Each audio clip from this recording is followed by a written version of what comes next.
Jorge Gutierrez is an animation director, writer, and creator of The Book of Life, Maya and the Three, El Guapo, El Tigre, and many more projects that paved the path for Latin animation. He is an Emmy Award winner, an Annie Award winner, and his new TV series is being created with AI. Alright, so a lot has happened with Jorge, so we're going to break it down from the beginning all the way to the end and what some people have been saying and some of my personal thoughts with what's going on. There's been a lot of outpour of discourse that happened this past weekend all over the animation industry, but we need to talk about it because I think it's a very important conversation to discuss. On May 27, 2026, Jorge mentioned that he currently has a project named Punky Duck through Amazon MGM's Gen AI Creators Fund, an initiative aimed at giving creators access to professional grade AI tools and funding for cinematic entertainment. Apparently, Amazon has a new initiative going on where Jorge and 3 other creators have been invited or discussed. Not entirely sure how they decided which creator they are open to working with, but Amazon was mentioned and funded on creating series to be released on streaming platforms to test content for audiences around using AI animation. Unfortunately, Netflix is also doing something similar, except it's called incubators. Yeah, Netflix, you're gonna have to workshop that name. But back to Jorge. This caused an uproar. Jorge going down the Gen AI path is actually heartbreaking. The man has actual talent and is just wasting it. I'm gonna be for real, Jorge being chill with AI animation has gotta be one of the worst things I've ever heard this year. Jorge has been animating since the early 2000s with one of the most stunning, unique styles out there. The Book of Life took him 14 years. How does someone like that support AI? When I was in college, I made a presentation about him for Latin America film history class. My teacher had never heard of him but instantly saw him and his unapologetic Latino spirit and told me that we all have something in common. That never left me. So many people have talked about their disappointment for Jorge. Personally, I am also disappointed just because I grew up watching The Book of Life. I watched so many of his projects, even Maya and the Three. That is like one of my top 10 animated series. Jorge has such a distinct, such a different art style than what you typically see in animation back then and even still now. Like it's an art style that if you look at it, you know instantly that it's Jorge's. Me personally hearing him going into AI was very surprising and shocking, because why would you do that? But it wasn't just like people or just random enjoyers of animation or in the art industry that express their discontent with what's going on. Even professionals in the animation industry have come out to give some of their thoughts about what's going on. Bigger thoughts, TV animation is in a really bad state right now between the rise of streaming, AI, and shorter attention spans. Very, very hard to get anything greenlit right now. And I promise I understand the fear that comes with that.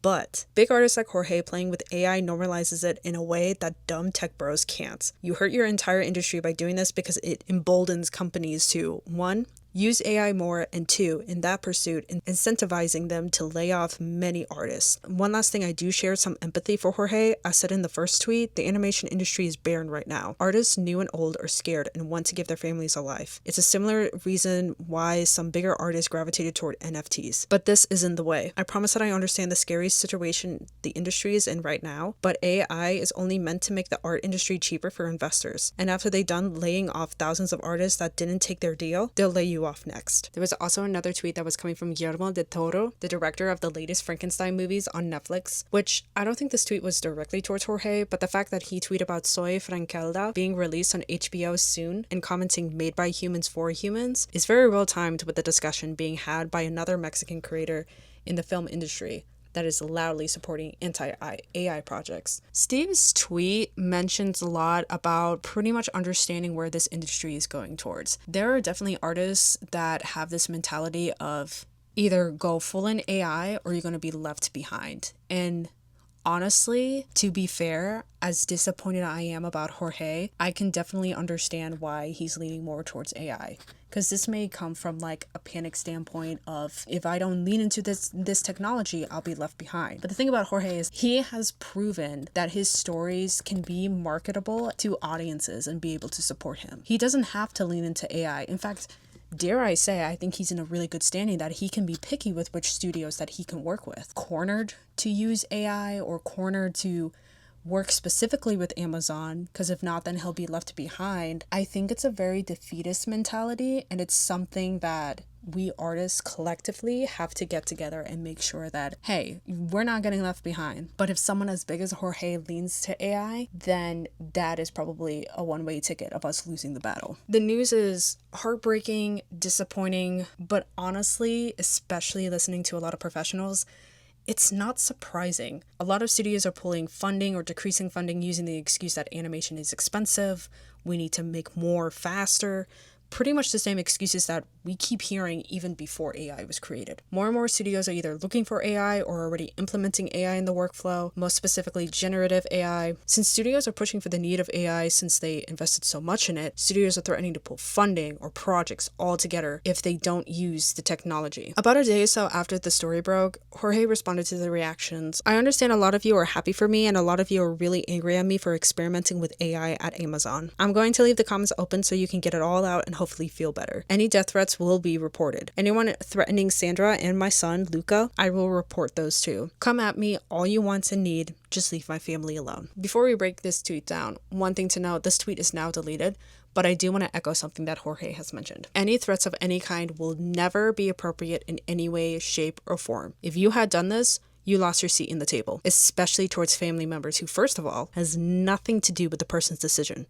But regardless if the family is or not part of the decision, it is deeply inappropriate and just wrong. Threats are never the right path or right response to any discussion, no matter how tough, negative, or no matter how much you disagree with someone about the discussion. Bringing ill will to someone is horrendous and you lost the point of the discussion in the first place.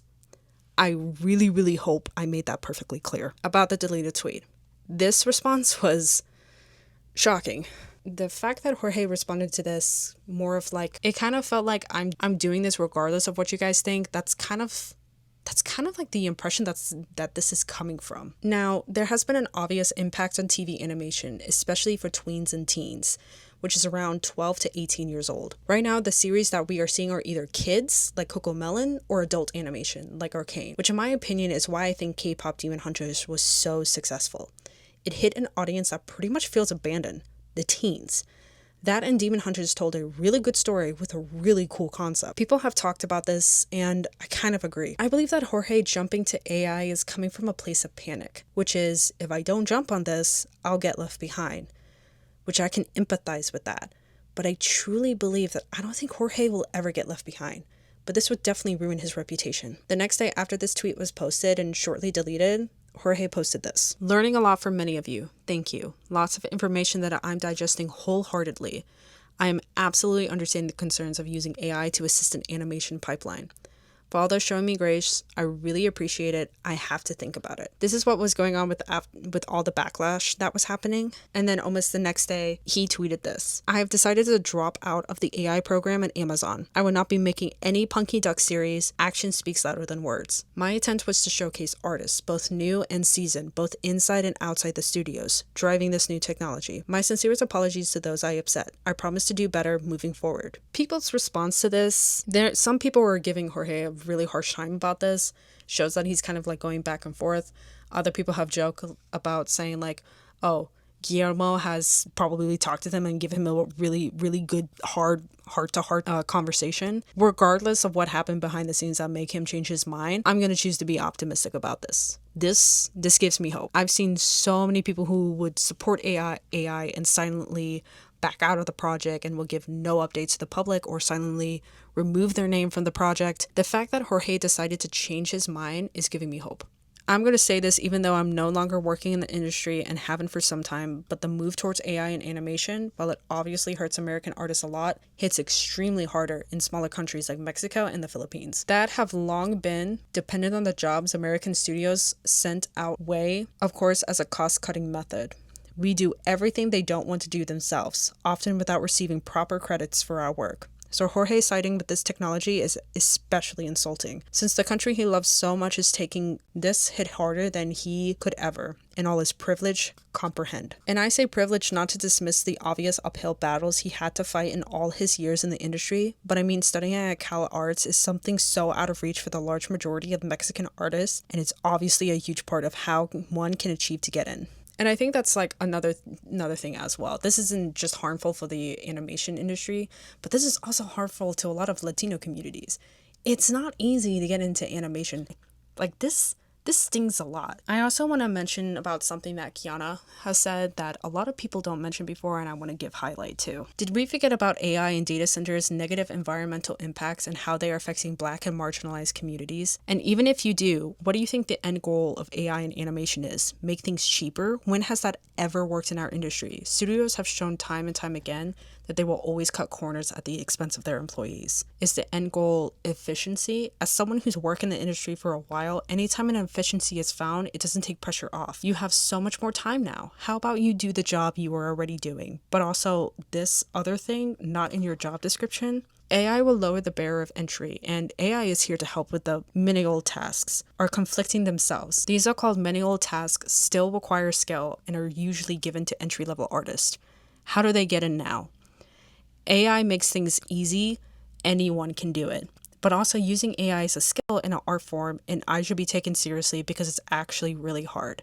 Which one is it? Kiana pretty much hit the nail in the coffin with this one, which is why I wanted to mention about this tweet. There's been a lot of conflicting statements about what's going on with AI, how they want to be taken seriously, but at the same time, there's really nothing to take seriously in AI because you're not really creating anything. You're just ripping someone else's creativity from it. So I really want to take highlight of that, especially towards marginalized communities such as the Latino community. So the moral of the story, I think this tweet pretty much sums up, and I feel like that's what's going on here. Thankfully, Jorge listened and learned, and I think that is something that we can give him a benefit of doubt and give him mercy with. Kojima, on the other hand,